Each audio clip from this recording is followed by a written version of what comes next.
أما بعد أعوذ بالله من الشيطان الرجيم بسم الله الرحمن الرحيم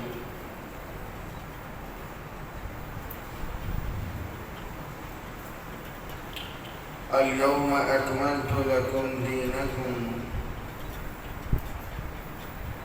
وأتممت عليكم نعمتي ورضيت لكم الإسلام دينا.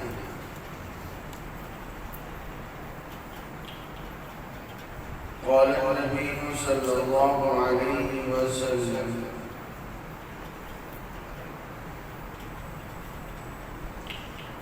إنه سيكون في أمتي كذابون ثلاثون وفي رواية دجالون كلهم يزعم أنه نبي فأنا خاتم النبيين لا نبي بعدي أو كما قال عليه الصلاة والسلام.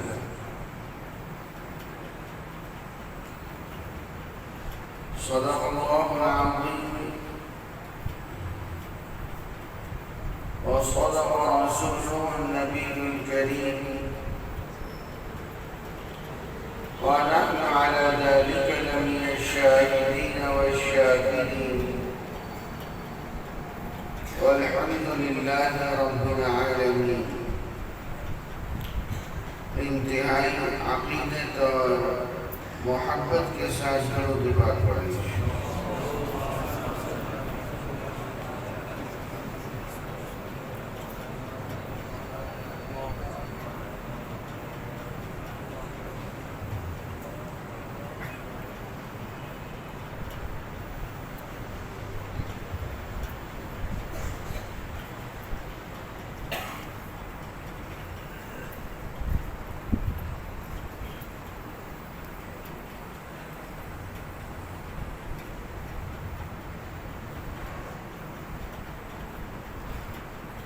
اللہ رب العزت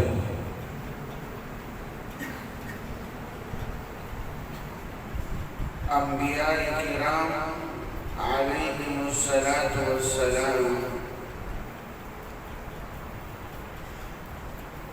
کے کردار کو بہت محفوظ رکھتے ہیں.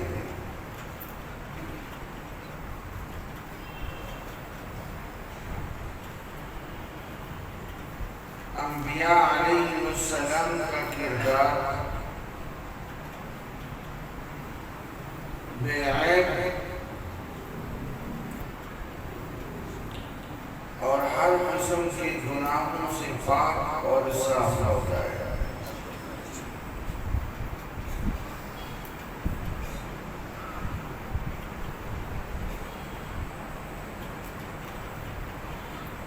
حضور اقدس صلی اللہ علیہ وسلم نے بھی جب نبوت کا اعلان فرمایا تو سب سے پہلے اپنے کردار کو پیش کیا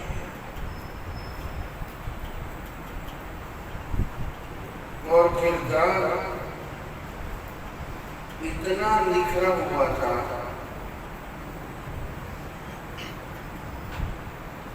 دشمنوں کو بھی کہنا پڑا کہ آپ جیسا صادق الامین اور کوئی ہو ہی نہیں سکتا.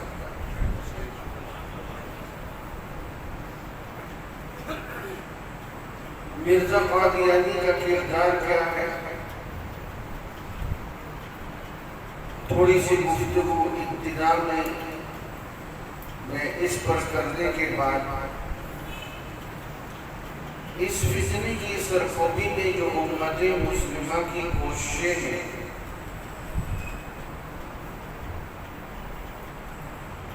آج کے اس سبق میں اس کو کچھ تفصیل سے ذکر کروں گا.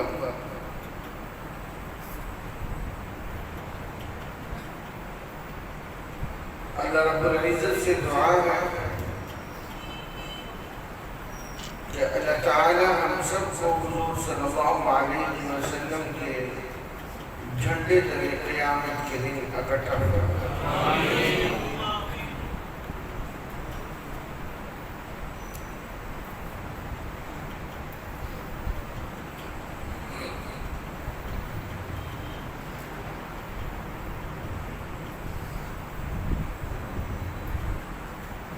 یہ مرزا غلام قادیانی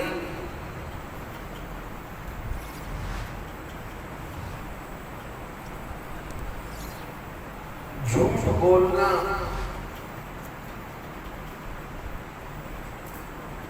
اور جھوٹی پیشین گوئیاں کرنا اس کے ہاں ایک معمولی عمل تھا۔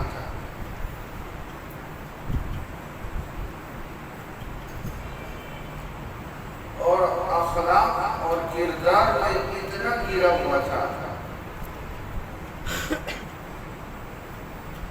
اس کے گھر کے سامنے ایک مسلمان بچی رہتی تھی جس کا نام محمدی بیگم تھا۔ یار اس کی آواز کو صحیح کرو، گونج کم کرو اس کی۔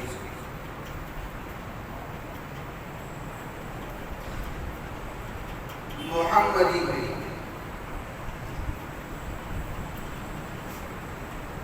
یہ مرزا غلام قادیانی، آواز اونچی رکھو لیکن گونج کم کرو۔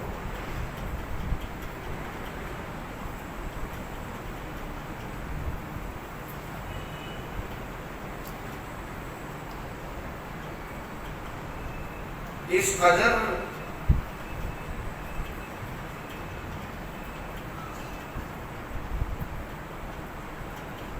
اخلاق سے گرا ہوا شخص تھا۔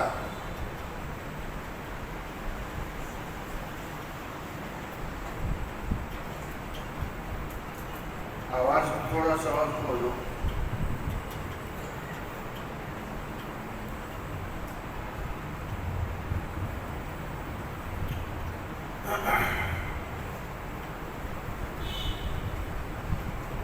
کہ محمدی بیگم اپنے والد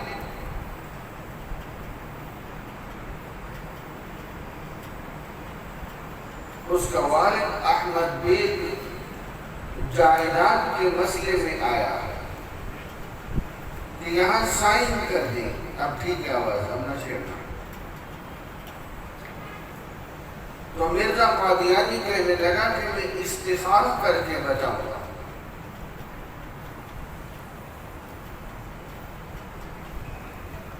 اگلے دن جب وہ پوچھنے آیا تو کہنے لگا کہ جب تک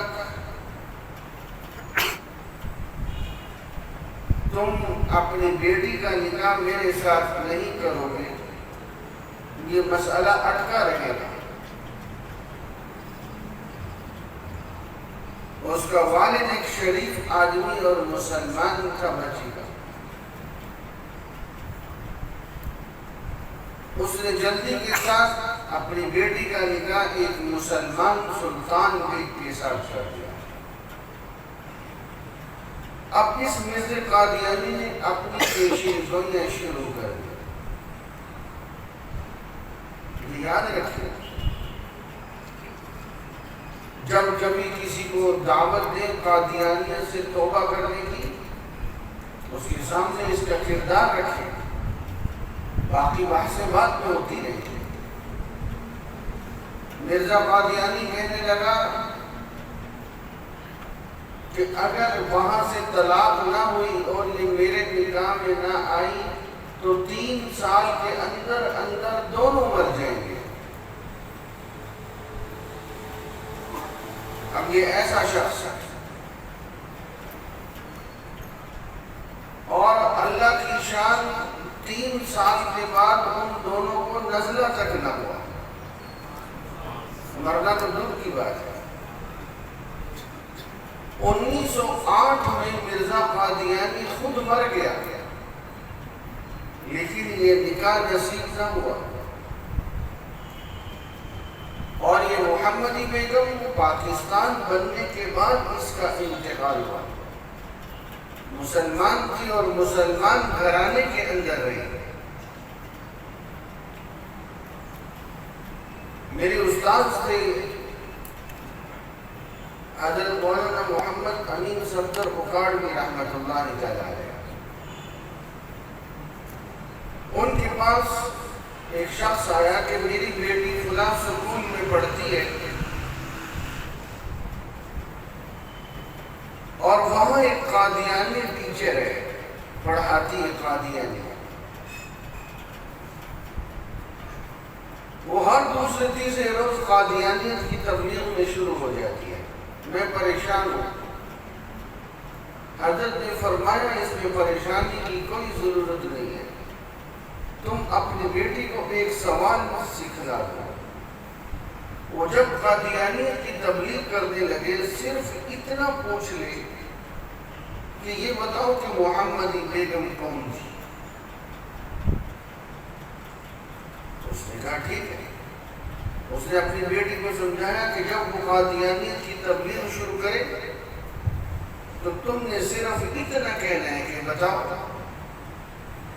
محمدی بیگم کون تھی۔ اگلے دن وہ سکول گئی، اس نے تبلیغ شروع کی، اس نے ہاتھ کھڑا کر دیا۔ اس نے یہ سوال پوچھا کہ محمدی بیگم کون تھی۔ دوسرے دن وہ قادیانی ٹیچر سکول سے استعفیٰ دے کے چلے گئے۔ یہ وہ نمک ہے جس سے قادیانی پگھل جاتا ہے۔ مرزا قادیانی کا کردار انتہائی گھناؤنا قسم کا تھا۔ یہ وہ باتیں ہیں جو مرزا قادیانی کی کتابوں میں اللہ تعالیٰ جب ذلیل اور رسوا کرنے پہ آتے تو اس کے اپنے ہاتھوں سے لکھواتے ہیں۔ ایک سوال کا جواب قادیانی نہیں دے سکتے، جہاں مرزا کا کردار ایسا ہے۔ ہمارے ایک بہت بڑے عالم دین گزرے ہیں مولانا لقمان علی پوری رحمۃ اللہ علیہ۔ یہ میری ابتدائی گفتگو چند منٹوں کی مرزا کی کردار پہ ہے، اس کو ذرا محفوظ کرتے ہیں۔ 1974 سے پہلے، آج پوری تحریک آپ کے سامنے تفصیل سے آئی ہے، 1974 سے پہلے جب ابھی ان کو غیر مسلم اقلیت قرار نہیں دیا گیا تھا تو قادیانی کے بارے میں کچھ کہنا بڑا مشکل تھا۔ تو مولانا لقمان علی پوری رحمۃ اللہ علیہ انہوں نے ایک بیان میں کہہ دیا کہ مرزا قادیانی ہمارے نبی کا دشمن تھا اور یہ بڑا الو کا پٹھا تھا۔ اب اس جملے پہ کیس ہو گیا کہ اس نے مرزا قادیانی کو الو کا پٹھا کہہ دیا ہے۔ اس کو آپ ساتھی محسوس نہ کریں، میرے نبی کے دشمن کے لیے اس سے کئی گنا زیادہ سخت الفاظ احادیث میں موجود ہیں۔ یہ ایمان کا حصہ ہے۔ عدالت میں جب معاملہ چلا گیا، اب جو مدعی قادیانی تھا، جج نے اس سے پوچھا کہ تم بتاؤ کہ اس نے مرزا قادیانی کو کیا کہا تھا۔ اب وہ قادیانی سوچ میں پڑ گیا کہ میں خود گالی دے کے بتاؤں مرزا کو۔ وہ کہنے لگا مجھے بھول گیا کون سی گالی دی ہے۔ تو مولانا صاحب فرمانے لگے اس کو بھول گیا ہے تو پھر میں ایک طرف سے شروع کرتا ہوں۔ اس پہ آپ تھوڑا سا ہنسنا چاہیے۔ میں ایک طرف سے شروع کرتا ہوں، جب وہ والی گالی آئے تو اس پہ یہ ہاں کر دیا۔ اب مولانا صاحب فرمانے لگے کہ میں نے یہ کہا تھا کہ مرزا غلام قادیانی بڑا دجال قسم کا آدمی ہے۔ کہنے لگا نہیں، میں نے یہ کہا تھا کہ مرزا غلام قادیانی بڑا کمینہ آدمی ہے۔ کہنے لگا نہیں۔ اور مولوی صاحب نے 150 گالی دی اس قادیانی۔ اب جب 150 سو گالی پوری ہو گئی. اب وہ سوچنے لگا جو وہ دائی قادیانی تھا اس سے اچھا تو یہ تھا کہ میں ایک گالی خود ہی دے لیتا. مجھے 150 روپے کروا کے اپنے سامنے میرے بیٹے کی ایسی کی تیسی کروا دی. اس نے ہاتھ کھڑا کر دیا. وہ کہنے لگا جج صاحب مجھے گالی یاد آ گئی ہے. جج بھی ہنس پڑا, کہنے لگا بہت جلدی آ گیا. ادھر سے مولوی صاحب کہنے لگے جج صاحب آپ گھڑی دیکھیں, عدالت کا وقت ختم ہو چکا ہے. آج آپ عدالت برخاست کریں, کل میں دوبارہ تیاری کے ساتھ آؤں گا, پھر ایک طرف سے شروع کریں گے. تو وہ کہنے لگا کہ نہیں مجھے گالی یاد آ گئی ہے, آپ ابھی فیصلہ سنائیں. جج نے کہا کہ کیا کہنا تھا اس نے؟ کہنے لگا کہ مولوی صاحب نے کہا کہ حضرت مرزا قادیانی صاحب جو ہیں وہ بڑے الو کے پٹھے ہیں. وہ کیا ہے؟ بولے الو کے پٹھے. مولوی صاحب کہنے لگے جج صاحب انصاف کریں, مرزا قادیانی کی کتاب اور کتاب کا نام ہے سیرت مہدی. یہ جو میں حوالے سنا رہا ہوں قادیانیوں کی کتابوں میں موجود ہے. اس سیرت مہدی کے اندر لکھا ہوا ہے کہ مرزا قادیانی اس کو جب جوتا پہنتا تھا اس کو یہ پہچان نہیں ہوتی تھی کہ دایاں پاؤں کون سا ہے اور بایاں کون سا ہے. تو یہ دائیں پاؤں میں بایاں پاؤں اور بائیں پاؤں میں دایاں جوتا پہن لیتا تھا. آپ اندازہ کریں پھر انسان کس طرح چلتا ہوگا. اس کی بیوی نے اس کے جوتوں پہ نشان لگائے, ایک نیلے رنگ کا ایک سرخ رنگ کا, کہ یہ دائیں پاؤں کا ہے یہ بائیں پاؤں کا ہے. اب مرزا قادیانی ایسا احمق انسان تھا, اس کو یہ بھول جاتا تھا کہ نیلا نشان کس کا ہے اور سرخ کس کا ہے. اب جج جو ہے وہ بڑے غور سے سن رہا ہے.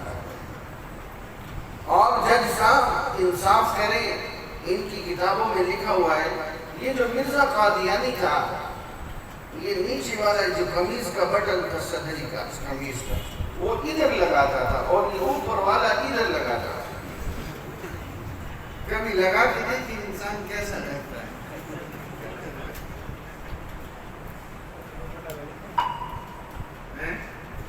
آواز آ رہی کر رہے ہو؟ آواز تو صحیح صحیح تھی.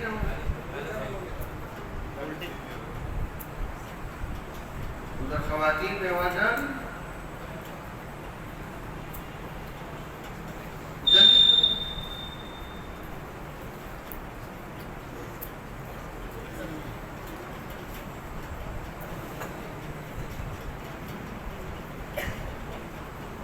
آواز آ رہی ہے.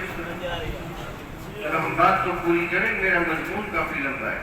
میں نے پوری تاریخ سنانی ہے جو ہماری ختم نبوت کی تحریکیں چلی ہیں. 10,000 مسلمان شہید ہوئے اس میں.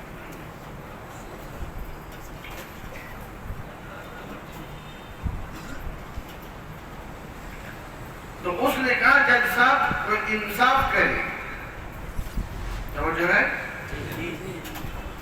یہ جو مرزا قادیانی تھا یہ والا بٹن یہاں اور یہ اوپر والا نیچے, یہ عجیب سا انسان بن جاتا ہے. وہ ویسے ہی عجیب تھا تو اور عجیب. اور جج صاحب کوئی انصاف کرے, ان کی کتابوں میں لکھا ہوا ہے قادیانیوں کی کہ مرزا قادیانی جو تھا وہ ایک جیب کے اندر گڑ رکھتا تھا اور دوسری جیب میں مٹی کا ڈھیلا رکھتا تھا. مٹی کا ڈھیلا اور جیب میں. احمقوں کا چیئرمین تھا یہ. وہ اس لیے رکھتا تھا کہ کہیں استنجا کرنا پڑتا ہے. استنجے کا ڈھیلا جیب میں اور گڑ روٹی کے بعد ہاضمے تک طاقتور کرنے کے لیے. اور جج صاحب ان کی کتابوں میں لکھا ہوا ہے کہ مرزا قادیانی کبھی کبھی الٹ کر لیا کرتا تھا.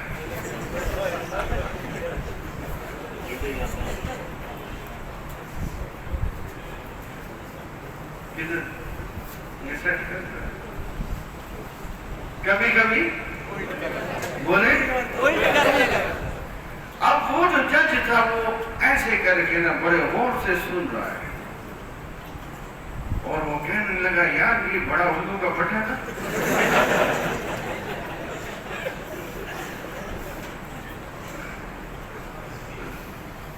یہ تو بڑا اردو کا پٹھا تھا. وہ مولوی صاحب کہنے لگی جج صاحب جو آپ کی سزا وہ میری سزا. یہ ایسا احمق انسان اور اس کو لوگ نبی بنا کے پھر رہے ہیں. کائنات کا پرلے درجے کا جھوٹا شخص. میری گفتگو ریکارڈ ہو رہی ہے. میں پوری دنیا کے قادیانیوں کو چیلنج دے رہا ہوں. اس مرزا قادیانی نے خود لکھا کہ جھوٹ بولنا مرتد ہونے سے بدتر ہے, کم نہیں ہے. تحفہ ضمیمہ گولرڈیا کے اندر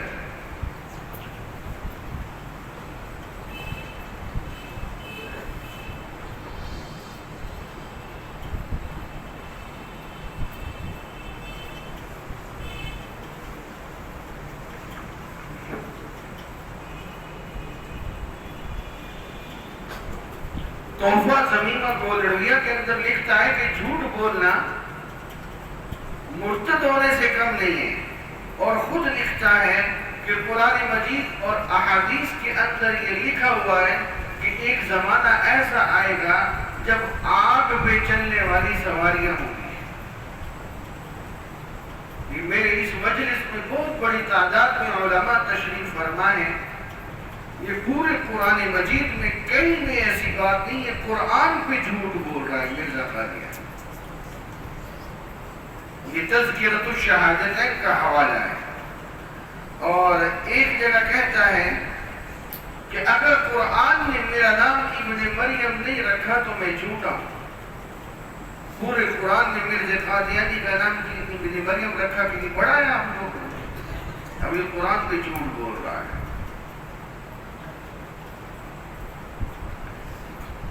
اور اس مرزا قادیانی نے مولانا ثناء اللہ امرتسری سے کہا تھا, یہ اہل حدیث علماء میں سے تھے. مولانا ثناء اللہ امرتسری, انہوں نے مرزا کے خلاف بہت ساری کتابیں لکھی تھی. تو اس میں لکھا مرزا قادیانی کہتا ہے جو سچا ہے وہ بعد میں مرے گا, جو جھوٹا ہے وہ پہلے کرے گا. مولانا ثناء اللہ امرتسری 1948 میں فوت ہوئے اور مرزا قادیانی 1908 میں مر گیا. اپنے قول کے مطابق خود جھوٹا ہو گیا اور مرزا قادیانی نے کہا جو مرے گا وہ ایسے ہی مرے گا, ہیضے کی موت مرے گا. اور یہ مرزا قادیانی جو ہے یہ خود ہیضے کی موت مرتا ہے. یہ خود ہیضے کی موت مرتا ہے. اور اس کا جو سسر ہے ناصر میر ناصر نواب,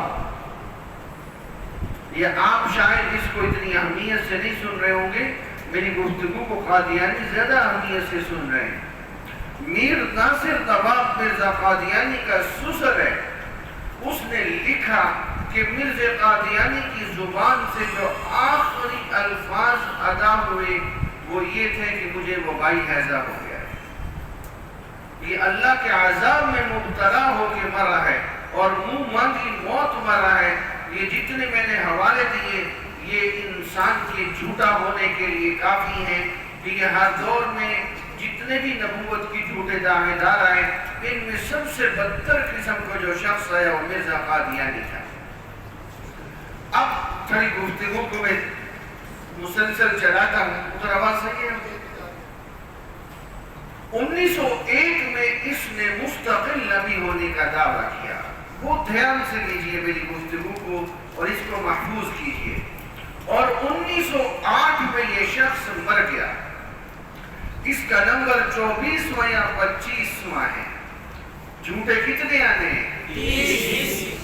ہاں، سید عطا اللہ شاہ بخاری رحمت اللہ تعالی علیہ نے فرمایا کہ جو شخص ختم نبوت کی حفاظت کا کام کرے گا اور فتنہ قادیانیت کے خلاف کام کرے گا، کل روز قیامت اسی صف میں کھڑا ہوگا جس صف میں سیدنا صدیق اکبر رضی اللہ عنہ. جس دن سے یہ فتنہ کھڑا ہوا، امت اس فتنے کے تعاقب میں ہے. اور ایک واقعہ ایسا ہوا جو ہمارے اس ضلع سے متعلق ہے، جس نے پوری دنیا کے اندر شہرت پکڑی. یہ 1927-28 کا واقعہ ہے، جس وقت یہاں حضرت درخواستی رحمت اللہ علیہ ہوا کرتے تھے. ان کے استاذ تھے مولانا الہی بخش. وہ جو مولانا الہی بخش تھے، ان کے استاذ، ان کی بیٹی عائشہ، اس کا نام عائشہ. یہ جو عائشہ ہے، اس کا نکاح ایک نوجوان کے ساتھ کیا گیا جس کا نام تھا عبد الرزاق. یہ عبد الرزاق پہلے مسلمان تھا، پھر قادیانیوں کے ساتھ اٹھتے بیٹھتے قادیانی ہو گیا. میرے نوجوان بھائی، ایک پیغام یہاں خوب دھیان سے سنو. دیکھو، انسان بیٹا کتنا نافرمان ہو، باپ اس کو برداشت کرتا ہے. لیکن جب بیٹا باپ کے دشمن سے یاری لگا لے تو کوئی باپ اس کو برداشت نہیں کرتا. ہم جتنے گناہ گار ہوں اللہ تعالیٰ کو برداشت ہے، لیکن وہ مسلمان نام کا اور یاری قادیانیوں سے ہو، میرے نبی کے دشمن سے ہو، اللہ اس کو برداشت نہیں کرتے. آپ یقین کریں، میرے سامنے کئی کیس ہیں جنہوں نے ذرا سی لچک دکھائی، اللہ اس کا ایمان چھین لیتے ہیں. یہ عبد الرزاق یہ قادیانیوں کے ساتھ بیٹھتا بیٹھتا قادیانی ہو گیا. یہ توجہ مجھے چاہیے، یہ بہاولپور کی ریاست ہوا کرتی تھی اس وقت. بہاولپور کی ریاست، اور اس کے اندر جو نواب آپ بہاولپور تھے وہ سبھی کچھ وہی ہوا کرتے تھے. تو مقدمہ دائر ہوا کانپور کی عدالت میں، پھر بہاولپور کی عدالت کے اندر پہنچتا ہے جو قادیانیوں کی طرف سے گفتگو کرتے آتا ہے. اس کا نام ہے جلال الدین شمس قادیانی. نہایت چلاک اور چرب زبان قسم کا قادیانی تھا. اس سے مقابلے کے لیے یہاں کے بڑے بڑے علماء نے آپس میں مشورہ کیا. اس سے مقابلے کے لیے علامہ انور شاہ کاشمیری کو بلایا جائے کہ وہ تشریف لائیں اور مقابلہ کریں. کون تھے علامہ انور شاہ کاشمیری؟ میں گزارش کروں گا طلباء سے کہ کم از کم ایک کتاب ہے نقش دوام، حضرت کے متعلق نقش دوام، وہ لے کے پڑھیں. عجیب کتاب ہے، حضرت کے جو حالات پڑھنے کو ملتے ہیں. اگر میں ایک جملے میں یہاں گفتگو کو سمیٹنا چاہوں کہ بخاری شریف سے لے کر طحاوی شریف تک، کنز العمال سے لے کر مسند احمد تک، اگر یہ ساری احادیث کا ذخیرہ کسی ایک سینے میں محفوظ تھا، اس کا نام علامہ انور شاہ کاشمیری تھا. یہ علامہ انور شاہ کاشمیری یہ ڈھابیل میں ہوا کرتے تھے. یہ پاکستان ہندوستان بننے سے پہلے کی بات ہے. یہاں سے خط لکھا گیا. حضرت اس وقت حج کے سفر کے لیے تیار بیٹھے تھے، بس سامان اٹھانا ہے اور چلنا ہے. اس وقت 6 ماہ میں حج کا سفر ہوتا تھا. سامان سفر بندھا ہوا ہے. حضرت نے یوں کر کے خط کھول کے پڑھا کہ بہاولپور میں ختم نبوت کا معاملہ درپیش ہے. آج اگر عدالت میں قادیانیوں کا کفر واضح ہو گیا تو ہمارے لیے بر صغیر میں ختم نبوت کا کام آسان ہوگا اور قادیانیوں کی جڑیں کٹ جائیں گی. لہذا آپ لازماً تشریف لائیں۔ حضرت نے اس خط کو پڑھا، تھوڑی دیر آنکھیں بند کی، پھر فرمانے لگے میرا سامان کھول دو، میں تمہارے ساتھ حج پہ نہیں جا سکتا۔ ساتھیوں نے کہا حضرت حج پہ چلتے ہیں، واپس آئیں تو آپ بھاولپور تشریف لے جائیں۔ حضرت علامہ انور شاہ کاشمیری رحمت اللہ تعالی علیہ نے کیا جواب دیا؟ فرمانے لگے اس حالت میں انور شاہ اگر حج کرنے چلا گیا تو گنبد خضرا میں حضور علیہ السلام کو کیا منہ دکھائے گا؟ یہاں آپ کی عزت کا مسئلہ تھا، انور شاہ حج کرنے آ گیا ہے۔ وہاں سے سیدھے بھاولپور تشریف لائے۔ جامع مسجد صادق آج بھی اس کے در و دیوار گواہ ہیں۔ حضرت کو وہاں جمعے کا خطبہ ارشاد فرمانے کے لیے جب بلایا گیا، حضرت منبر پر بیٹھ کر رونا شروع ہو گئے۔ حضرت فرمانے لگے اگر ہم سے حضور کی ختم نبوت کی حفاظت کا کام نہیں ہو سکتا تو گلی محلے کا کتا بھی ہم سے بہتر ہے، جو اپنے مالک کا نمک کھا کے اس کا حق تو ادا کرتا ہے۔ آج اگر ہمارے چہرے بندر اور خنزیر جیسے نہیں بنے، یہ ہماری نبی کی دعاؤں کا صدقہ ہے۔ فرمانے لگے پھر یہ زندگی کس کام کی ہے اگر ہم حضور کی عزت کے تحفظ کا کام نہیں کر سکتے؟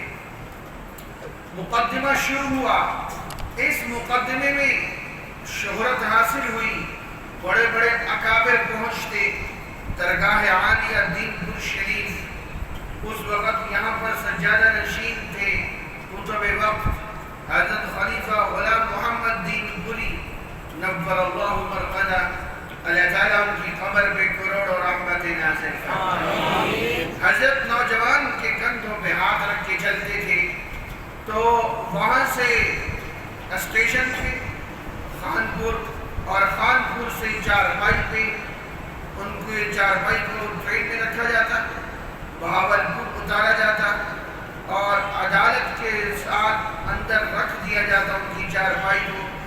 جتنا عرصہ یہ کیس چلتا رہا حضرت ہر پیشی پہ پہنچتے رہے اور فرمایا کرتے تھے کل قیامت کے دن میری نجات کے لیے یہ عمل کافی ہو جائے گا جو میں حضور کی ختم نبوت کا طرفدار بن کے آتا تھا۔ عدالت کی کارروائی شروع ہوئی، وہ 3 جلدوں میں وہ کارروائی چھپ چکی ہے، 3 جلدوں میں، مقدمہ بہاولپور کے نام سے۔ دوران گفتگو 1-2 عجیب واقعات میں آپ کو سنا۔ گفتگو کے دوران ایک موقع ایسا آیا کہ علامہ انور شاہ کاشمیری رحمت اللہ علیہ اس قادیانی وکیل جلال الدین شمس کو مخاطب کر کے فرمانے لگے جلال الدین تم ایک جھوٹے شخص کو سچا نبی ثابت کرنے کی کوشش کر رہے ہو، تم اگر چاہو تو عدالت کے اندر کھڑے کھڑے مرزا قادیانی جہنم میں جلتا ہوا دکھا سکتا ہوں۔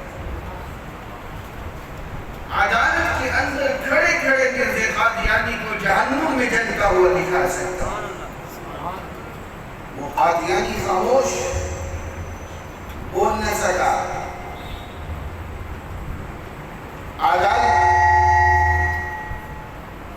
عدالت کی کارروائی ختم ہوئی،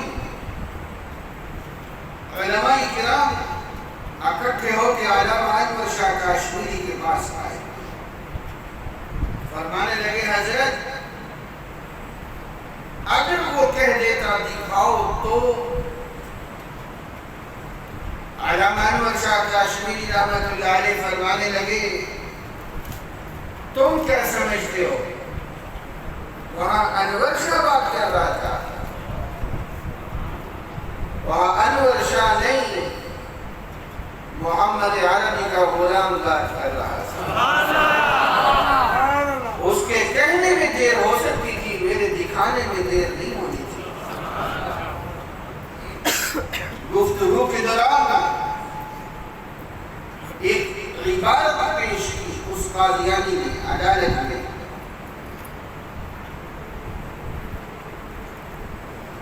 علامہ انور شاہ کاشمیری رحمۃ اللہ علیہ جج کو مخاطب کر کے فرمانے لگے، جج صاحب یہ عبارت غلط پیش کر رہا ہے، یہ کتاب آج سے 22 برس پہلے رات چلتے پڑی تھی، یہ عبارت یوں نہیں ہے بلکہ یوں ہے، کتاب اس کی بغل میں ہے، آپ لے کے پڑھیں گے، عبارت غلط پڑھ کے سنا رہا ہے۔ اس مقدمے میں علامہ انور شاہ کاشمیری رحمۃ اللہ تعالی علیہ انہوں نے فرمایا اگر اس کا فیصلہ میری زندگی میں آیا تو میں خود سن لوں، میں مر گیا تو میری قبر پہ آ کے سنا دینا۔ علامہ انور شاہ کاشمیری رحمۃ اللہ علیہ واپس تشریف لے گئے، بیمار تھے، فرمانے لگے میری چارپائی کو اٹھاؤ اور مدرسے کے صحن میں رکھو اور سب طلباء کو اکٹھا کرو۔ علامہ شمس افغانی رحمۃ اللہ علیہ وہ فرماتے ہیں میں اس موقع پہ موجود تھا، ان طلباء میں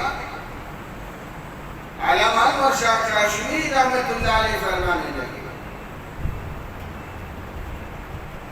اللہ اکبر کبیرہ، جو شخص یہ چاہتا ہے مختصر ترین رستے سے جنت میں چلا جائے تو وہ حضور علیہ السلام کی ختم نبوت کی حفاظت کا کام کرے، اور اس دور میں ختم نبوت کی حفاظت کا کام فتنہ قادیانیت کے خلاف کام کرنا ہے۔ حضرت کے شاگردوں نے پھر کام کر کے دکھایا۔ حضرت کے شاگردوں میں مفتی محمد شفیع صاحب رحمۃ اللہ علیہ دارالعلوم کراچی کرنگی والے، انہوں نے ختم نبوت کامل کتاب لکھی، 200 آیات، 100 آیات، 210 احادیث، اجماع امت سے ثابت کیا ہمارے نبی اللہ کے آخری نبی ہیں۔ پھر حضرت کے شاگردوں میں مولانا ادریس کاندھلوی رحمۃ اللہ علیہ جنہوں نے ختم نبوت پہ کتاب لکھی اور کمال الہامی کتاب لکھی۔ حضرت کے شاگردوں میں مولانا بدر عالم میرٹھی رحمۃ اللہ علیہ، انہوں نے 2 دفعہ بخاری شریف حضرت سے پڑھی ہے، ختم نبوت اور رد قادیانیت پہ قلم چلایا تو کمال کر دی۔ حضرت کے شاگردوں میں مولانا غلام غوث ہزاروی رحمۃ اللہ علیہ جن کا اکلوتا بیٹا حضور کی ختم نبوت میں قربان ہوا ہے۔ میں سناتا ہوں، ابھی میرا موضوع ادھر ہی جا رہا ہے کہ اس امت نے اس دور میں کیسے قربانیاں دی تھی۔ حضرت کے شاگردوں میں قاری محمد طیب قاسمی رحمۃ اللہ علیہ، اور حضرت کے شاگردوں میں مولانا محمد علی جلندری رحمۃ اللہ علیہ، یہ کریم ہے، کریم جن کا میں نے آپ کے سامنے نام لیا، بڑے بڑے چوٹی کے علماء، ان کے استاذ ایک جملے میں پیغام دے رہے، سمجھو مختصر ترین رستے سے جنت میں جانا ہے تو ختم نبوت کا کام کرنا پڑے گا۔ حضرت علامہ انور شاہ کاشمیری رحمۃ اللہ علیہ شیرہ والا باغ گجرانوالہ وہاں پہ تھے، 500 علماء نے امیر شریعت سید عطا اللہ شاہ بخاری کے ہاتھ پہ بیعت کی کہ ایک جماعت ہو جس کا کام صرف ختم نبوت کی حفاظت ہو۔ تب اس جماعت کی بنیاد رکھی گئی۔ عالم بن تحفظ ختم نبوت 1934 میں قادیان کے اندر جو سب سے پہلے مبلغ جاتے ہیں مولانا عنایت اللہ چشتی رحمۃ اللہ تعالی علیہ، یہ قادیان یہ قادیانیوں سے بھرا ہوا تھا، ان کا مرکز تھا۔ پھر جب ہندوستان پاکستان کی تقسیم ہوئی تو سکھوں نے ان کو مار مار کے وہاں سے نکالا۔ پھر یہ انگریزوں کی سرپرستی میں رمبوا آئے، یہ فیصل آباد چندیوٹ کے ساتھ ایک شہر ہے رمبوا، وہاں پر آ کر انہوں نے اپنا مرکز بنا لیا۔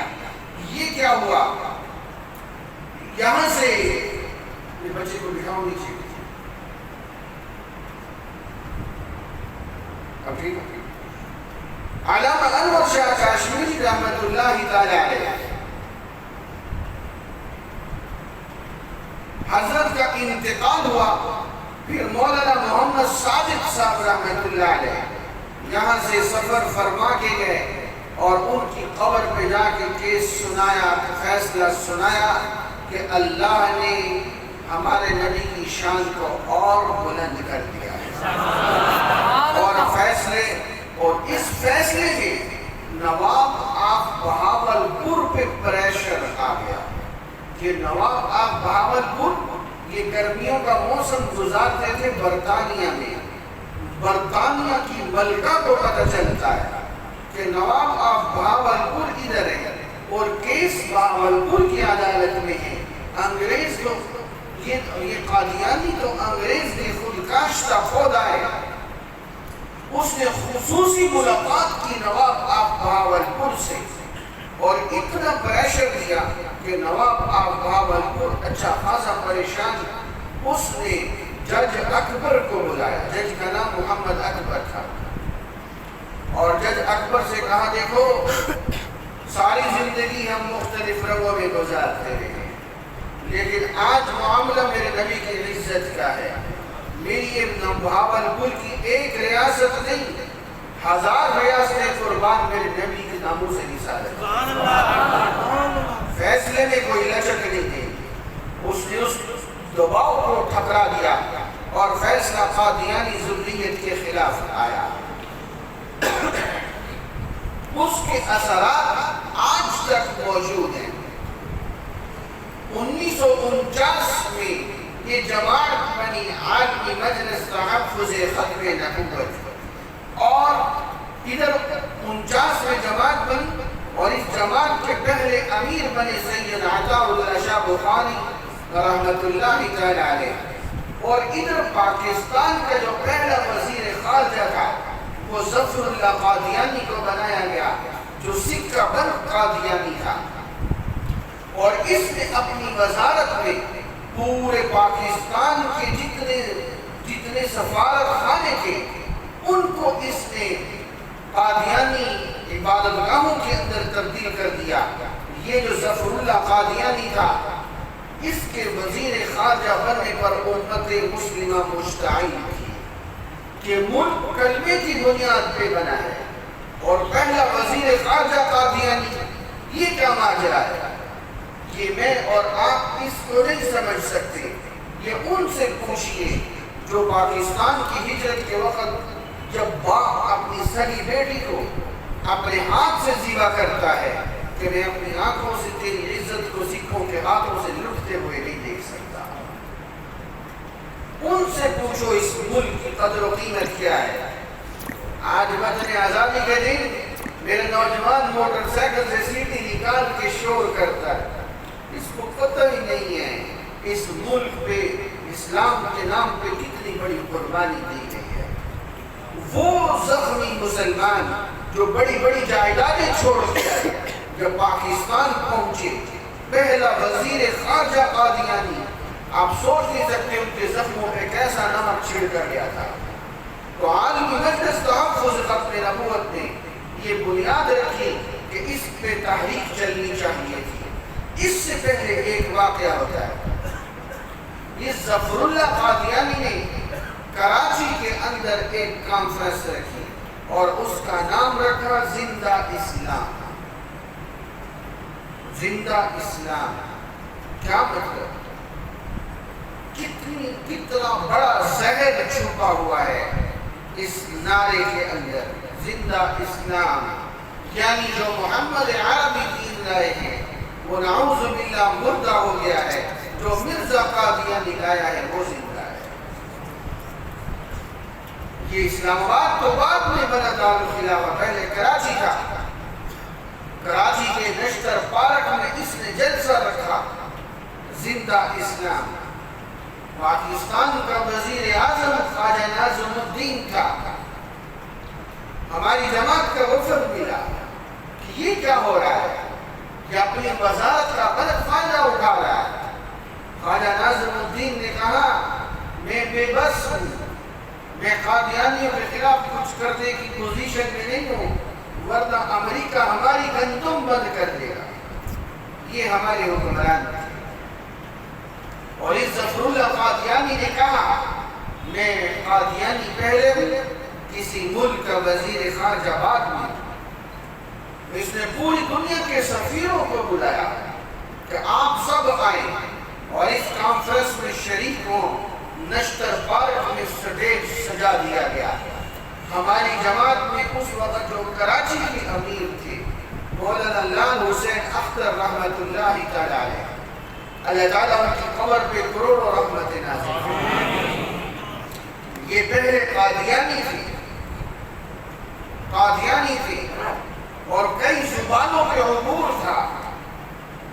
پھر خواب میں دیکھا کہ مرزا قادیانی جہنم کے اندر جل رہا ہے اور مرزا قادیانی کی شکل خنزیر سے بدتر ہو چکی ہے. پھر مولانا لال حسین اختر رحمت اللہ علیہ واپس آئے، اسلام قبول کیا. اور پھر ایک وقت ایسا آیا کہ مولانا لال حسین اختر رحمت اللہ علیہ پوری دنیا میں ختم نبوت جماعت کے امیر بن گئے. کہاں قادیانی اور کہاں ختم نبوت کے امیر. یہ میرے رب کی شان ہے. یہ مولانا لال حسین اختر رحمت اللہ علیہ جو آج دین در شریف کی خانقاہ میں آرام کر رہے ہیں. مولانا لال حسین اختر رحمت اللہ علیہ کراچی دفتر ہوتے تھے. انہوں نے اپنے نوجوانوں کو تیار کیا. یہ کیسے ہو سکتا ہے ہمارے جیتے جاگتے میرے نبی کے دین کو مردہ اسلام کہا جائے اور مرزے کے دین کو زندہ اسلام کہا جائے. ہم نہیں یہ ہونے دیں گے. نوجوانوں کو تیار کیا اور بالکل اسٹیج کے سامنے جا کے بیٹھ گئے. اس ظفر اللہ قادیانی نے سارے ملکوں کے سفیروں کو دعوت دی ہوئی تھی. وہ سارے اسٹیج پہ بیٹھے ہوئے تھے. اب جب گفتگو شروع ہوئی اور اسٹیج سے ایک قادیانی کھڑا ہوا اٹھ کے گفتگو شروع کرنے لگا تو مولانا لال حسین اختر رحمت اللہ تعالی علیہ سامنے سے کھڑے ہوئے اور کھڑے ہو کے فرمانے لگے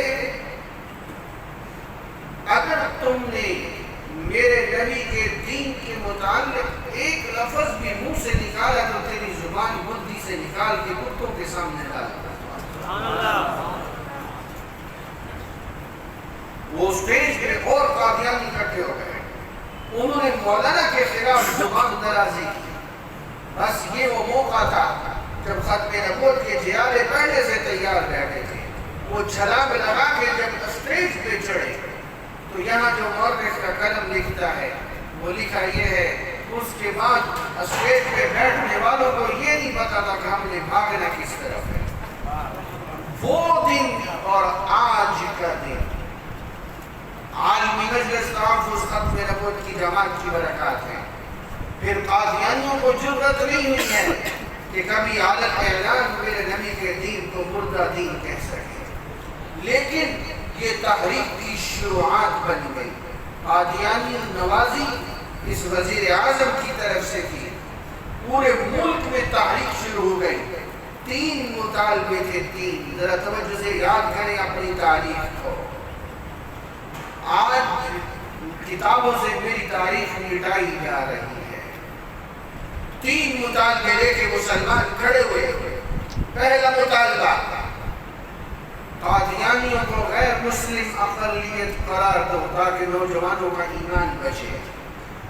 دوسرا مطالبہ ظفر اللہ کو وزارت خارجہ سے اتارو. ملک اسلام کے نام پہ ہے اور وزیر خارجہ قادیانی ہے. تیسرا مطالبہ ربوہ کو کھلا شہر قرار دو. یہ جو ربوہ ہے چنیوٹ کے ساتھ اور سرگودا کے بیچ میں یہاں کوئی مسلمان قدم نہیں رکھ سکتا تھا. جو مسلمان جاتا تھا اس کو شہید کر دیا جاتا تھا. انہوں نے اپنی اسٹیٹ بنائی ہوئی تھی, اپنی فوج بنائی ہوئی تھی اندر. یہ اسٹیٹ در اسٹیٹ کا نظام بنا ہوا تھا. تو اس پر یہ 3 مطالبے پرامن انداز میں رکھے گئے.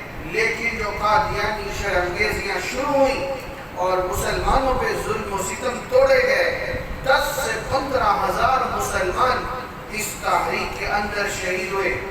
دو جج تھے ہائی کورٹ کے، جسٹس کیانی اور جسٹس منیر، انہوں نے پھر بعد میں اس کی پوری کارروائی کو تفصیل سے لکھا۔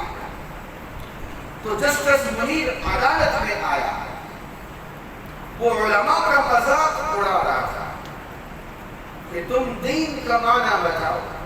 اب جو عالم آئے وہ دین کا ایک معنی بتائے، لفظوں میں آگے پیچھے ہوتا تھا۔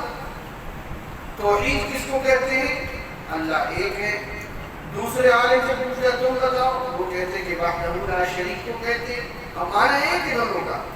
یہ مذاق ہو رہا تھا، تم علماء ختم نبوت کی تحریک چلا رہے تھے، تمہیں تو پتہ ہی نہیں ہے، تمہیں تو پتہ ہی نہیں ہے کہ دین کیا ہے، تم تو آپس میں لڑے ہوئے ہو۔ سید عطا اللہ شاہ بخاری رحمۃ اللہ علیہ کو بلایا گیا۔ جسٹس منیر نے پوچھا انبیاء کی صفات کیا ہوتی ہیں، نبی کس کو کہتے ہیں؟ سید عطا اللہ شاہ بخاری رحمۃ اللہ علیہ کمال کے سید تھے، فرمانے لگے جج صاحب کم از کم شریف انسان ہو، کم از کم شریف انسان ہو، مرزے جیسا گھٹیا اور لعنتی انسان نہ ہو جو دوسروں کی بچیوں پر بھی نظر رکھے اور شراب بھی پیتا ہو۔ یہ کہنے کی دیر تھی، عدالت کے اندر نعرے شروع ہو گئے، نعرہ تکبیر، اللہ اکبر، تاجدار ختم نبوت زندہ باد۔ اس جسٹس منیر نے فوراً آواز لگائی توہین عدالت۔ شاہ جی نے کہا توہین رسالت، تو بھی زبان کو صحیح چلا۔ وہ اس کا منہ لٹک گیا، عدالت کی کاروائی رک گئی۔ سید عطا اللہ شاہ بخاری رحمۃ اللہ علیہ واپس تشریف لائے، دوسرے دن پھر اکٹھے ہوئے، پھر شاہ جی نے اسی طرح جرأت مندانہ موقف وہاں پہ اختیار کیا۔ یہ جو 53 کی تحریک تھی، مرزا بشیر الدین قادیانی سربراہ تھا، اس نے اعلان کیا باقاعدہ یہ 52 ہمارا ہے، بلوچستان عن قریب قادیانی سٹیٹ بننے والا ہے۔ اور اس نے قادیانیوں سے کہا یہ جانے مت پائے، 1952 جانے مت پائے، اب نعمتیں ہماری جھولی میں گر رہی ہیں۔ 31 دسمبر 1952 کی بات ہے، سید عطا اللہ شاہ بخاری رحمت اللہ تعالی علیہ چنیوٹ میں کانفرنس پہ تھے۔ چنیوٹ اور ببوا کے بیچ میں ایک دریا ہے، اس کنارے پہ، کیونکہ ادھر تو جا نہیں سکتے تھے مسلمان، اس کنارے پہ ختم نبوت کی کانفرنس ہو رہی تھی رات کے 12 بجے۔ تو سید عطا اللہ شاہ بخاری رحمت اللہ علیہ فرمانے لگے مرزا محمود تیرا 52 گیا، اب 53 ہمارا ہے۔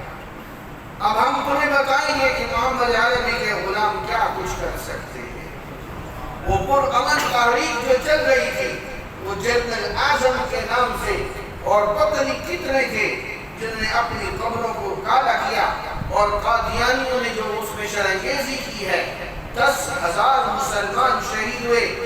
مال روڈ پہ لاہور میں جلوس نکل رہا تھا، اس جلوس کے اندر نماز کا وقت ہوا، ایک آدمی آگے بڑھ کے کہتا ہے، اذان دیتا ہے، اللہ اکبر اللہ اکبر، گولی آتی ہے اس کو شہید کرتی ہے۔